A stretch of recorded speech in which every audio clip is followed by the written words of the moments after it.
Derek, how do you feel? How are you? I'm feeling real good. Feeling good. I'm feeling a little bit under pressure now because Doug really talked us up a little bit too much. I think. So you are trying to find words to overpower Doug. Very, very high expectations on us earlier this morning. So no, I believe in you, I'm Derek. starting to sweat. So we have a few questions for you, man, and maybe we'll go this way. Can start with Phil, and the first question is, what is the one trait that you saw in your father, you would have or have passed on to your children, your own children? That's one trait that you saw in your father, and it's really stuck with you. Phil.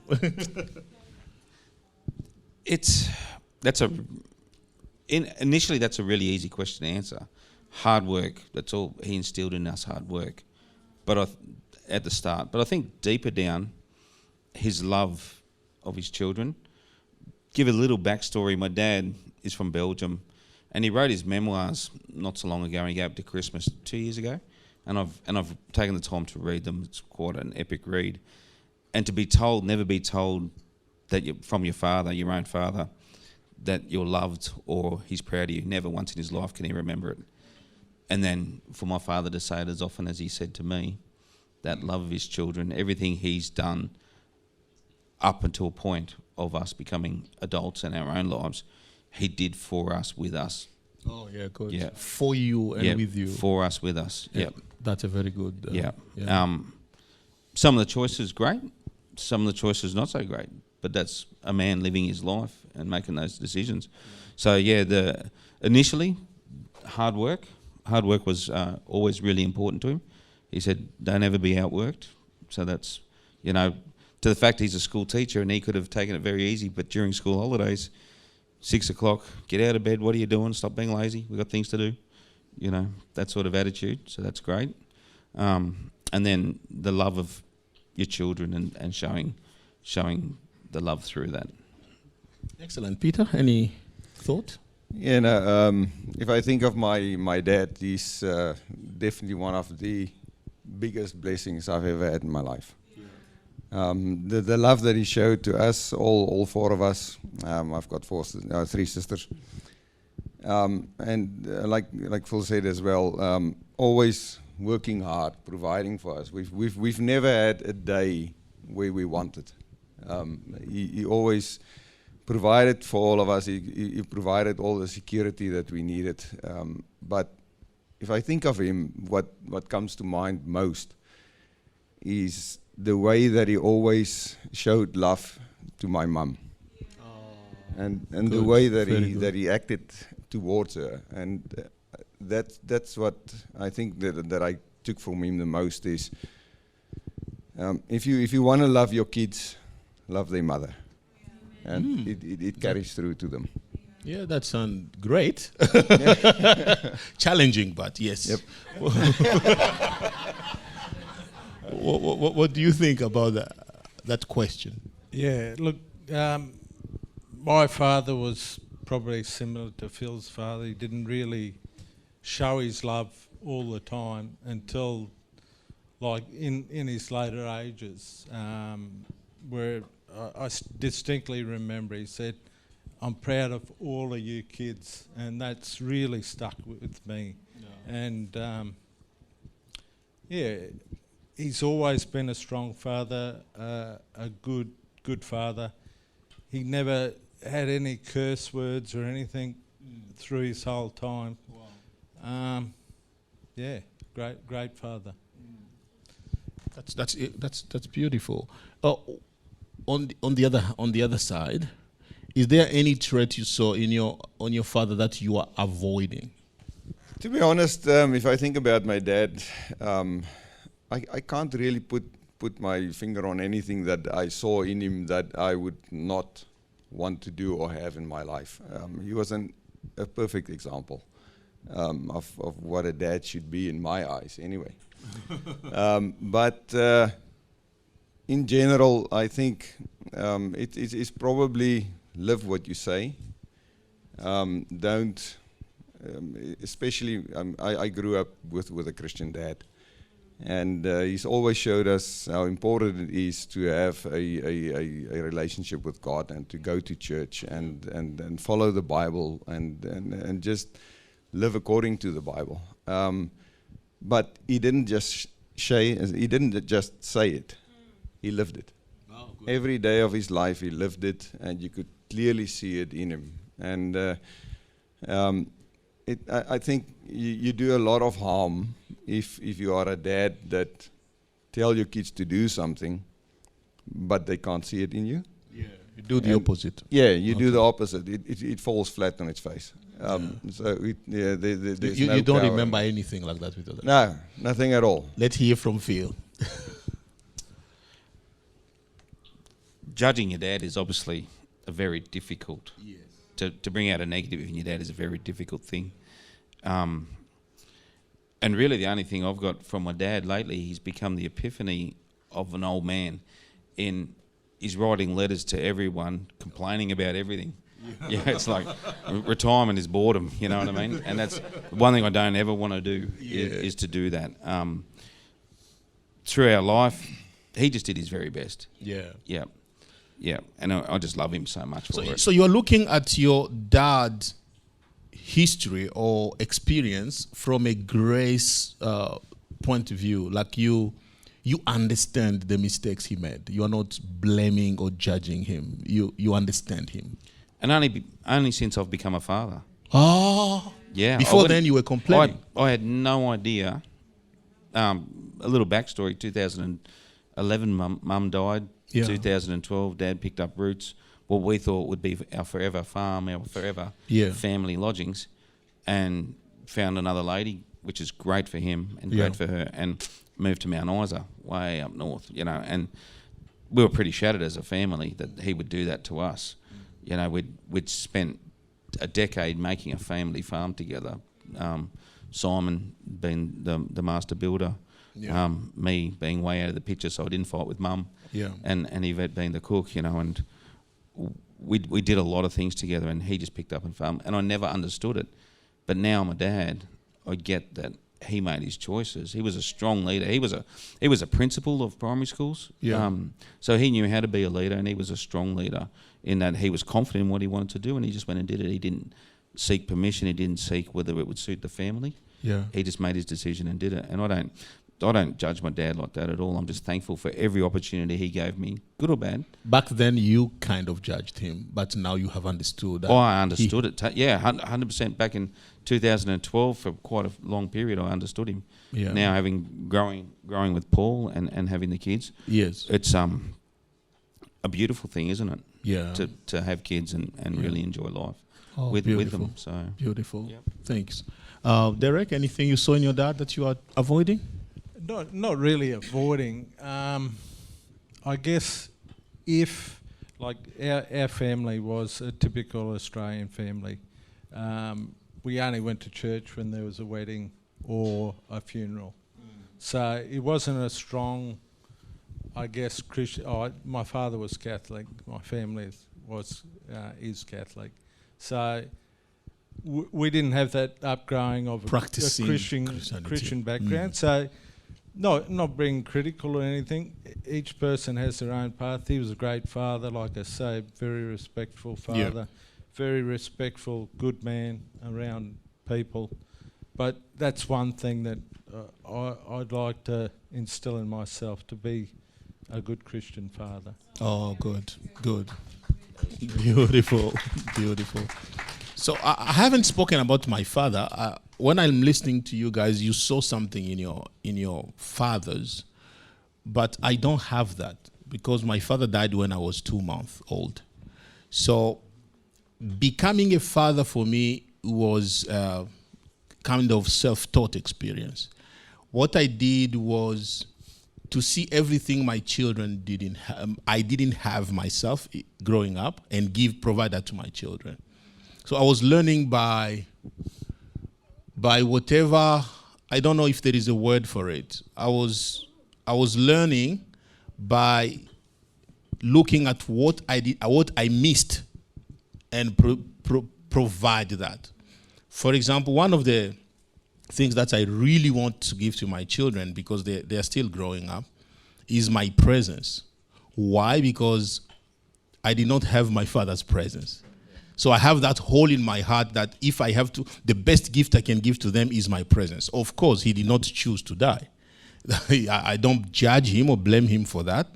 But for as long as I'm still alive, if I can provide my presence to my children, whenever they need me, that's the best gift I feel in me I can give to them, because I did not have that myself.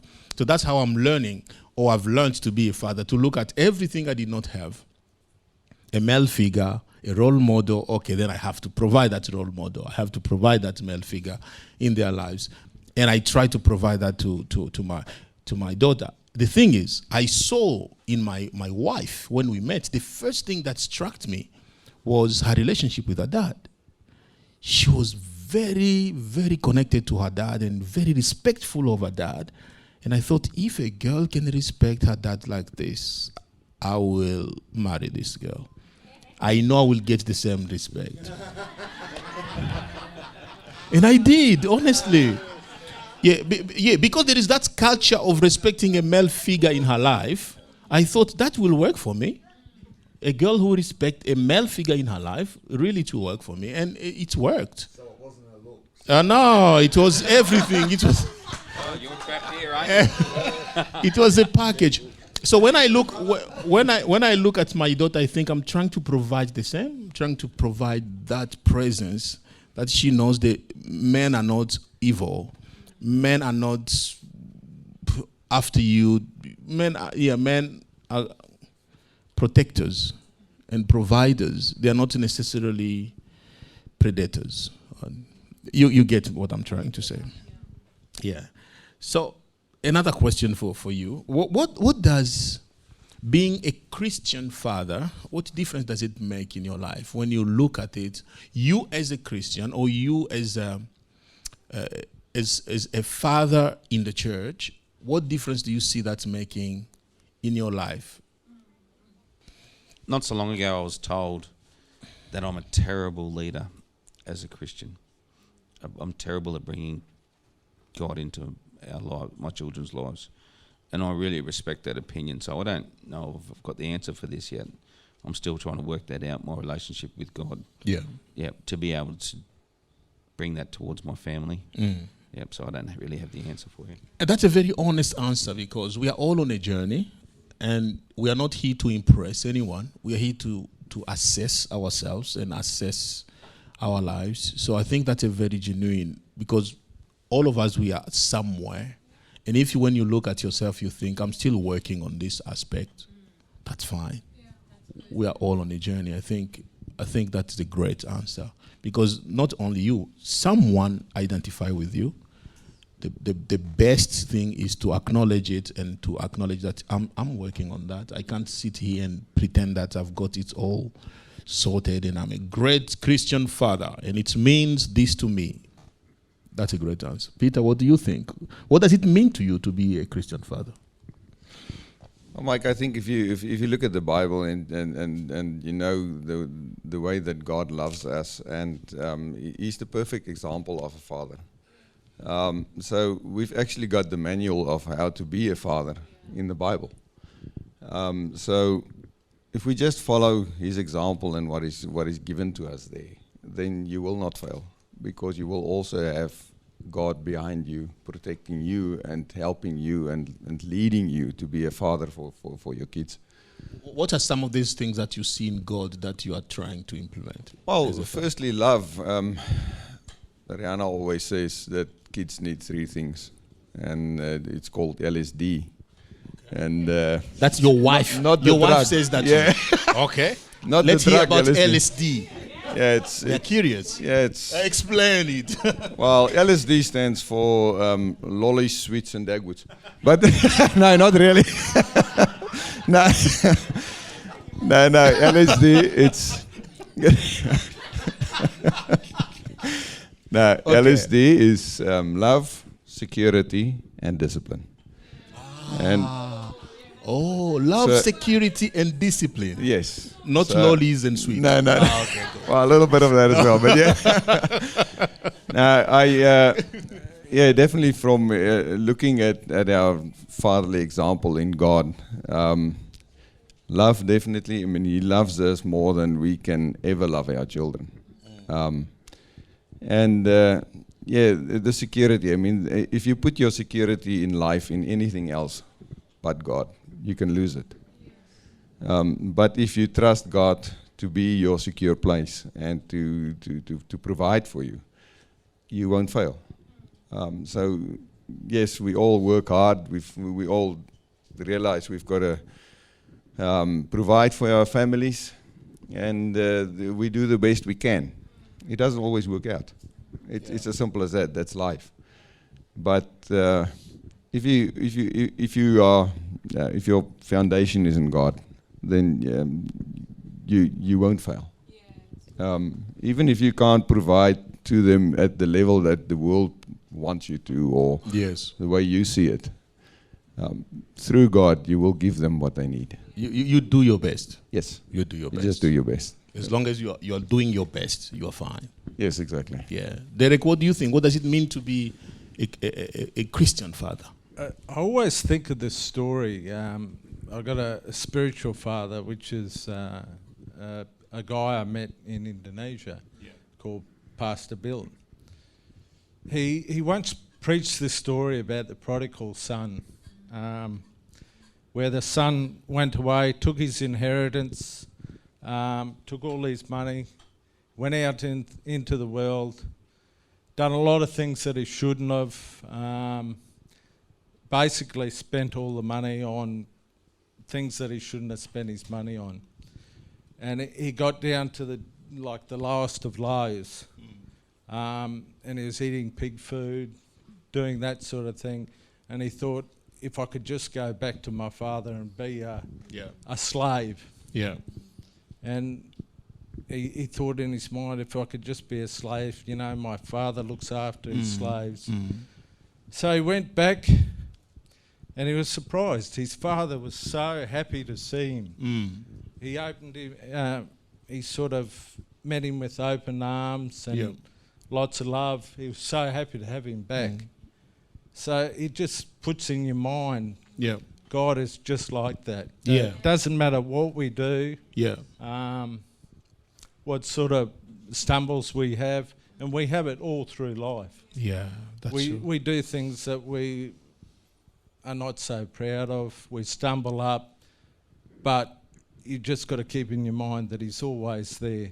All we got to do is repent. Oh, I love that. And I love that. He's there He's there. all the time with open arms for us. So if we just try to do that, that's enough for our children. Just to Correct. be there. Yeah. Just to be. And your kids aren't going to be perfect. They're going to do things that they shouldn't do through their life. But you just got to remember that love that God has for us, we should have the same for our kids. Yeah, I really love that. That brings me back to Phil's comment. Sometimes we feel inadequate as fathers. We feel like, I don't think I'm the right person to father these children. I don't think I'm doing enough. I don't think I'm even enough to be their father. Yes, we make mistakes. Yes, we can work on ourselves. Yes, all that is happening. But I think as long as we acknowledge the grace of God on us, fathers, I think that's enough. You are enough because of Jesus. I am enough because of Jesus. I don't think I'm a perfect father. In fact, one of our children has told us we are not perfect. Yes. No. A child. Which is fine. We are not trying to be even perfect. We know God is perfect.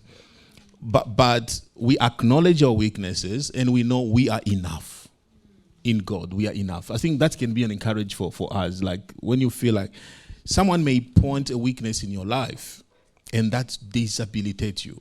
Like you feel like you don't deserve even to be the father to these children again because of that one criticism or Not even criticism. It can be it can be true. It can be a positive, constructive criticism, but it comes in your heart and you feel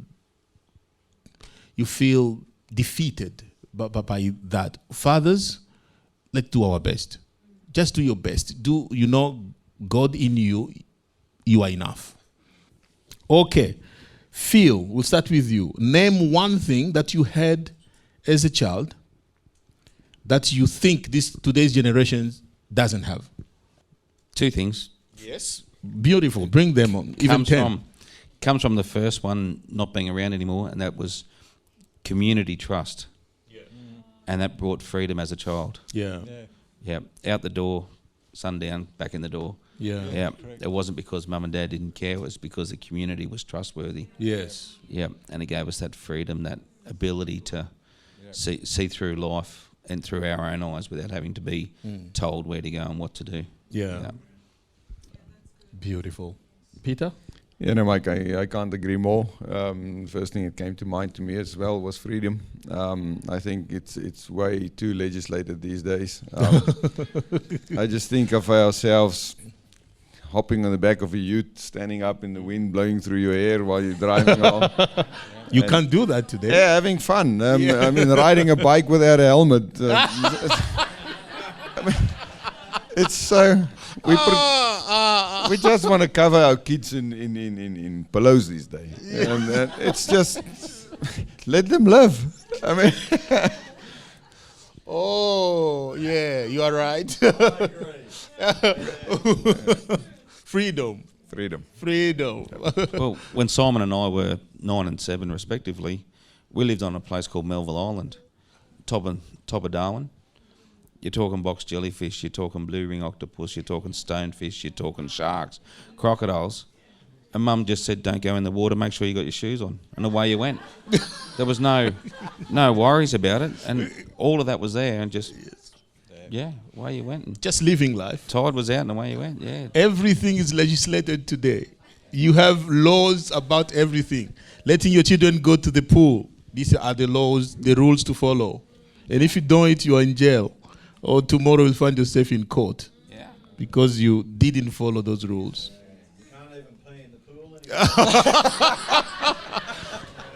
No, even back then, I don't think it was allowed to pee in the pool. Even back then. But I suspect Doug did a lot of that. Don't swim with Doug.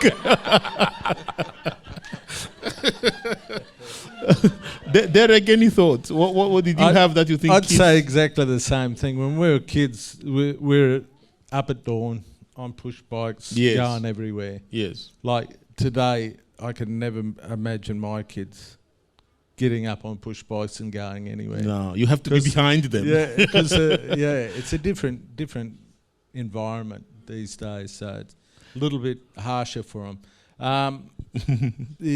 The other things is like Ripka always laughs. Like you'd have a disco on a Friday night. You'd be able to go to disco. If you say disco now, nobody knows what a disco is. Yes. Them sorts of things, like skating on a Saturday night. Yeah. You could go on your push bike to it, have a great time, come home. I think kids today, they just PlayStations, that sort of thing. So they don't have that environment, getting out with their friends and enjoying things, you know. But what else? What else have we given them? We've taken that away from them as a community. Yeah. That's the problem. Correct. Yeah. Wow. Do you know why? Do you have an idea of why, how we got to there? Any comment on that? I would like to answer that one. I think that we do realize that we have to protect our kids, and there are very bad things happening out there. Yeah. But I think we're taking the protection role away from our Heavenly Father. I think we add a lot more trust in that. Go out, live life. God will look after you as long as you live in His shadow. He'll always be there. And we as humans now actually want to be in charge, be in control. Be in charge and protect everybody. And you cannot do that. You will always fail. If you trust in your own power, it's not going to work. Yeah. So yeah, I'm all for it. Yes, there's legislation and there's law and all that kind of stuff, but yeah, kids got to live. I think there is a balance between restricting things because of the environment, because society changes and we discover bad guys around, but we don't need to demonize the whole gender, the whole thing, like all men are or all fathers are like this, like this, like this. It's true that because of those bad apples, we have to make some regulations to protect children. But also there must be a balance between restrictions and freedom, which maybe we may not have today. Maybe it will come back where we will give children some freedom, but also keep them safe. Because we've swung, like it used to be free only without restriction or restrictions. Then we swung to restrictions without freedom to the other extreme.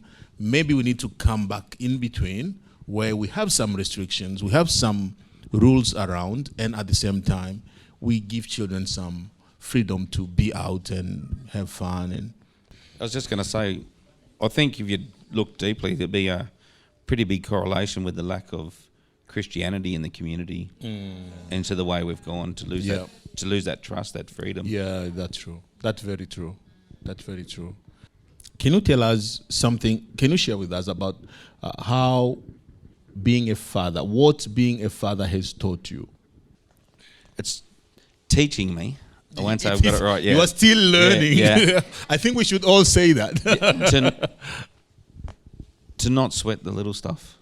To be a lot more patient as a dad. Like I said, it's teaching me, and as Brother Simon says, and I'm a lot more patient than I ever used to be. We see Simon is laughing. He knows you better.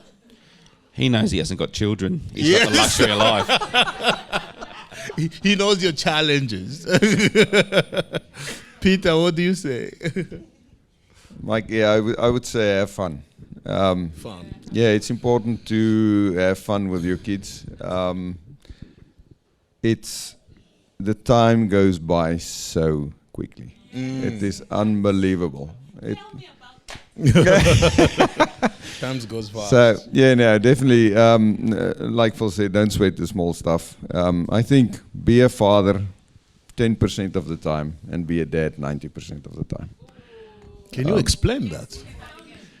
To be a father is to discipline and to tell them what's right and wrong. Thing? Exactly. Maybe not the love part, but so Derek's disco and Pete's LSD. Yeah, no. So yeah, we've got to teach them the right way, and we've got to keep them in line. When they go out of line, we've got to get them back. It's true. That is part of your role, but it's so much easier to do that if your kids know they can trust you because they share life with you. That's being a dad. Being a dad, love them, have it, make it fun. Make it fun. Go camping, go hiking. Do camping. Stuff. Do your that's your fun. Your fun is camping. Some people don't. There's no devices. What's yours, Mike? What's your fun? Maybe hiking. I love just the walk in the bush instead of staying there and sleep there. I go there so we have a hotel somewhere. We leave in the morning. We walk even for the whole day if you want. But in the night, I want to be covered somewhere.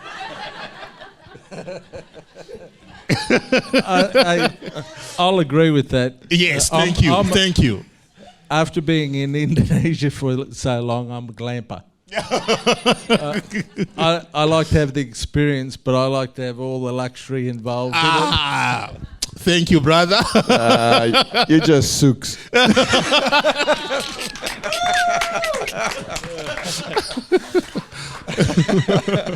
Well, what or what has taught you being a Look, father? Kids are so forgiving. What I take out of it is try be a little bit more forgiving like kids. I'm not perfect. They call me the grumpy dad. Who are giving us kids. these names? You have a name. You have a name. These things are serious. Someone is watching us and giving us names. Stop giving us names. His name is Phil. Derek. Happy dad. But yeah, that's the thing I take away. Just be like your kids, more forgiving. Oh, beautiful. More loving. That's great. Okay, we are about to finish. I just want to ask if you have any final thoughts, something you want to share with other men out there or fathers. Any final thought? I think it was said on the panel already, a couple of things. One is definitely get your children involved with God. The relationship with God, the younger you start, the better it is. I'm finding that. And then be a leader through your actions. Yeah. Yeah, I think that's really important. Do as I say, not as I do. Yes. Yeah, or always do what you say you're going to do for children. I think that's really important. Yeah. Peter. Yeah, Mike, I think just be present in their lives. It changes over the years, and I'm still getting to terms with that. When you've got your kids at home, they're there every day, you see them, you are present in their lives, you go to sporting events or whatever it is, and you support them. We've also got to realize that they are their own person, and you've got to let them go. They've got to have that knowledge to make their own decisions once they leave home. And yeah, they are going to make mistakes. We all do. Good. And have that grace to forgive if it's wrong, or to still be there for them when they come back and they want more advice. Allow them to make mistakes. Yes, exactly. We don't always know the best. We are all human. But just give them enough information. Give them that what they need to make the right decisions, and then let them be. Let them make their own decisions and live their own lives, and let them go. Beautiful. Thank you, Pete. Derek? I guess it just comes to mind now is in this world now we can be really critical, especially on our kids. You know, we want them to be the best that they can be. And sometimes we only look at the bad things. We should be trying to be a little bit more gracious like God, and look at the good things that they do. Yeah. You know, and really focus on that. Yeah, sometimes they're going to stumble up, but yeah, if we're just there and just support them and say, oh, look, what have you learned from it? And how can you go forward from it? And just be there. Thank you. Let's show some appreciation to these great dads. Thank you, Phil. Thank you, Peter. Thank you, Derek. We believe there's many stories of dad in the room, and for all the dads in the room, we appreciate the work you are doing. All the men in the room, we thank you for being father figures in the community, in the church here. And kids are looking up to all of us, and they are learning from all of us. So thank you again. God's grace is still there. If we've made mistakes, let's come back to Him. He will forgive us the same way. If our children have made mistakes, let them come back to us, and we forgive them as God forgives us.